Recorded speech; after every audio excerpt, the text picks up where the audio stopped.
ಶ್ರೀ ಕ್ಷೇತ್ರ ಬೇಬಿಬೆಟ್ಟ ಶ್ರೀ ರಾಮಯೋಗೀಶ್ವರ ಮಠಕ್ಕೆ ಬಿಎಸ್ ಯಡಿಯೂರಪ್ಪರವರ ಭೇಟಿ, ವಿಶೇಷ ಪೂಜೆ, ಶ್ರೀಗಳ ಆಶೀರ್ವಾದ ಸ್ವೀಕಾರ.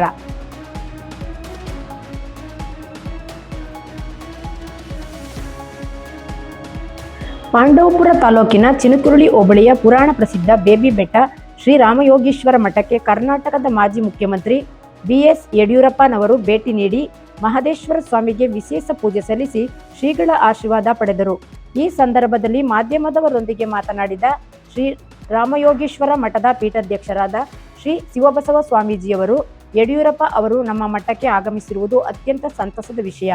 ಯಡಿಯೂರಪ್ಪ ಅವರ ಕುಟುಂಬಕ್ಕೂ ನಮ್ಮ ಮಠಕ್ಕೂ ಹಲವು ವರ್ಷಗಳ ಅವಿನಾಭಾವ ಸಂಬಂಧವಿದೆ ಎಂದು ಅವರು ಮುಖ್ಯಮಂತ್ರಿಯಾಗುವ ಮುನ್ನವೇ ನಮ್ಮ ಗುರುಗಳಾದ ಪರಮಪೂಜ್ಯ ಶ್ರೀ ಮರಿದೇವ ಸ್ವಾಮೀಜಿಗಳ ಆಶೀರ್ವಾದ ಪಡೆದಿದ್ದರು.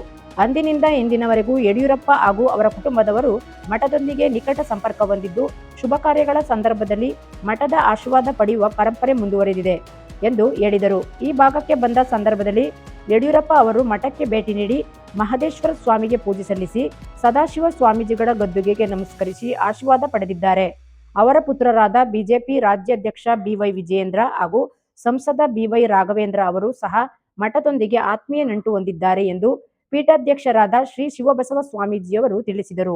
ಈ ಸಂದರ್ಭದಲ್ಲಿ ಬಿಜೆಪಿ ಜಿಲ್ಲಾ ಅಧ್ಯಕ್ಷ ಡಾಕ್ಟರ್ ಇಂದ್ರೇಶ್, ಲಿಂಗಾಯತ ಮಹಾಸಭಾ ಜಿಲ್ಲಾ ಕಾರ್ಯಾಧ್ಯಕ್ಷ ಎಂಎಸ್ ಮಂಜುನಾಥ್, ಕೆಎಲ್ ಆನಂದ್, ಬಸವರಾಜು ಯಗಚಕುಪ್ಪೆ, ಶಿವನಂಜಪ್ಪ, ಯಡಿಯೂರಪ್ಪನವರ ಸಹೋದರಿಯ ಪುತ್ರರಾದ ಅಶೋಕ್ ಹಾಗೂ ಕರ್ನಾಟಕ ರಾಜ್ಯ ನೀರು ಬಳಕೆದಾರರ ಸಹಕಾರ ಸಂಘಗಳ ರಾಜ್ಯ ಮಟ್ಟದ ಶೃಂಗ ಮಹಾಮಂಡಳಿ ಉಪಾಧ್ಯಕ್ಷ ಆರ್ಎ ನಾಗಣ್ಣ, ತಾಲೂಕು ವೀರಶೈವ ವಿಧಾ ಮಹಾಸಭಾ ಉಪಾಧ್ಯಕ್ಷೆ ಮೀನಾಕ್ಷಿ, ಮಾದಪ್ಪ, ಸೋಮಣ್ಣ, ಕೆಬಿ ಬಸವರಾಜು ಹಾಗೂ ಸುತ್ತಮುತ್ತಲಿನ ಗ್ರಾಮಗಳ ಮಠದ ಭಕ್ತರು ಉಪಸ್ಥಿತರಿದ್ದರು.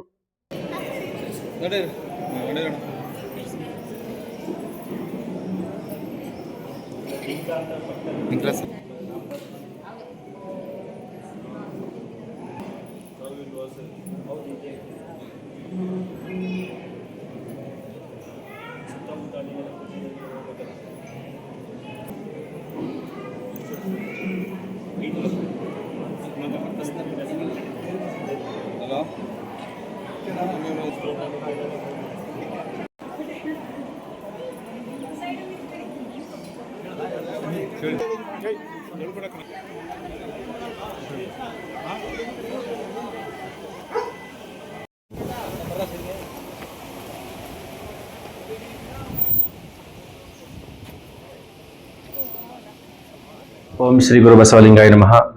ಎಲ್ಲ ಆತ್ಮೀಯ ಶರಣ ಬಂಧುಗಳೇ, ಇವತ್ತು ಸನ್ಮಾನ್ಯ ಮಾಜಿ ಮುಖ್ಯಮಂತ್ರಿಗಳಂತಹ BS ಯಡಿಯೂರಪ್ಪನವರು ನಮ್ಮ ಶ್ರೀಮಠಕ್ಕೆ ಬಂದಂತಹದ್ದು ತುಂಬಾ ಸಂತೋಷದ ವಿಚಾರ. ಏಕೆ ಅಂತಂದ್ರೆ ಯಡಿಯೂರಪ್ಪನವ್ರ ಕುಟುಂಬಕ್ಕೂ ನಮ್ಮ ಮಠಕ್ಕೆ ಅವಿನಾಭಾವ ಸಂಬಂಧ. ಯಡಿಯೂರಪ್ಪನವ್ರು ಏನಾದರೂ ಮುಖ್ಯಮಂತ್ರಿಗಳಾಗಬೇಕಾಗಿದ್ರೆ ಮೊಟ್ಟ ಮೊದಲಿಗೆ ಆಶೀರ್ವಾದ ಮಾಡಿದವರು ನಮ್ಮ ಮರದೇವ ಶಿವಯೋಗಿಗಳು. ಮರದೇವ ಸ್ವಾಮಿಗಳು ಅನೇಕ ಬಾರಿ ಆ ಬೂಕನಕೆರೆ ಯಡಿಯೂರಪ್ಪನವ್ರ ಕುಟುಂಬಕ್ಕೂ ನಮ್ಮ ಮಠಕ್ಕೆ ಸಂಪರ್ಕವಾದ ಸೇತುವೆಯನ್ನು ಕಟ್ಟದಂತಹವರು. ಏಕೆಂದ್ರೆ ಅವರ ಮನೆಯಲ್ಲಿ ಯಾವುದೇ ಒಂದು ಶುಭ ಕಾರ್ಯಕ್ರಮಗಳಾಗಿರಲಿ, ಒಂದು ಸಾವು ನೋವುಗಳಾಗಿರಲಿ, ಒಂದು ದುಃಖದ ಸಂಗತಿಗಳಾಗಿರಲಿ, ಯಾವುದೇ ಒಂದು ಕಾರ್ಯಕ್ರಮದಲ್ಲಿ ಸಹ ಮರದೇವ ಸ್ವಾಮಿಗಳು ಸಂಪೂರ್ಣವಾಗಿ ಯಡಿಯೂರಪ್ಪನವರು ಇಡೀ ಕುಟುಂಬಕ್ಕೆ ಆಶೀರ್ವಾದ ಮಾಡುವಂತಹವರು. ಅವತ್ತಿಂದನೂ ಸಹ ನಮ್ಮ ಮಠದ ಮೇಲೆ ಅವರವರಿಗೆ ಅಪಾರವಾದಂತಹ ಭಕ್ತಿ ಮತ್ತೆ ಪ್ರೀತಿ ಜಾಸ್ತಿ. ಹಾಗಾಗಿ ಈ ಭಾಗಕ್ಕೆ ಬಂದಂಥ ಸಂದರ್ಭದಲ್ಲಿ ನಮ್ಮ ಮಠಕ್ಕೆ ನಿರಂತರವಾಗಿ ಬರ್ತಾ ಇರ್ತಾರೆ. ಅವರು ಆಗಿರಲಿ, ಅವ್ರ ಮಕ್ಕಳು ವಿಜೇಂದ್ರರಾಗಿರಲಿ, ರಾಘವೇಂದ್ರರಾಗಿರಲಿ, ಪ್ರತಿಯೊಬ್ಬರು ಸಹ ನಮ್ಮ ಮಠದ ಸಂಪರ್ಕವನ್ನು ಮಾಡ್ಕೊಂಡಿದ್ದಾರೆ. ಅದೇ ರೀತಿಯಾಗಿ ಇವತ್ತು ಬುಕನಕೆರೆಯಲ್ಲಿ ಯಡಿಯೂರಪ್ಪನವರು ಮತ್ತು ಮೈತ್ರಾದೇವಿ ಒಂದು ಸಮುದಾಯ ಭವನ ಒಂದು ಉದ್ಘಾಟನೆ ಇತ್ತು. ಆ ಸಂದರ್ಭದಲ್ಲಿ ಕಾರ್ಯಕ್ರಮಕ್ಕೆ ಬಂದಂಥ ಸಂದರ್ಭದಲ್ಲಿ ನಮ್ಮ ಮಠಕ್ಕೆ ಬಂದು ಇವತ್ತು ಮಹದೇಶ್ವರ ದೇವಸ್ಥಾನಕ್ಕೆ ಪೂಜೆ ಪುನಸ್ಕಾರ ಸಲ್ಲಿಸಿ ಸದಾಶಿವ ಸ್ವಾಮಿ ಗದ್ದಿಗೆ ನಮಸ್ಕಾರ ಮಾಡಿ ಹಾಗೂ ನಮ್ಮ ಆಶೀರ್ವಾದವನ್ನು ಸಹ ಪಡ್ಕೊಂಡಿದ್ದಾರೆ. ಅವರ ಕುಟುಂಬಕ್ಕೆ ಭಗವಂತ ಆಯಸ್ಸು, ಆರೋಗ್ಯ ಎಲ್ಲವನ್ನು ಕೊಟ್ಟು ಕರುಣಿಸಿ ಅವರಿಗೆ ಒಳ್ಳೆ ಮುಂದೆ ಒಂದು ಭವಿಷ್ಯ ರೂಪಿಸಲಿ ಅಂತ ಹೇಳ್ಬಿಟ್ಟು ನಾನು ಈ ಸಂದರ್ಭದಲ್ಲಿ ಆಶೀರ್ವದಿಸ್ತೇನೆ.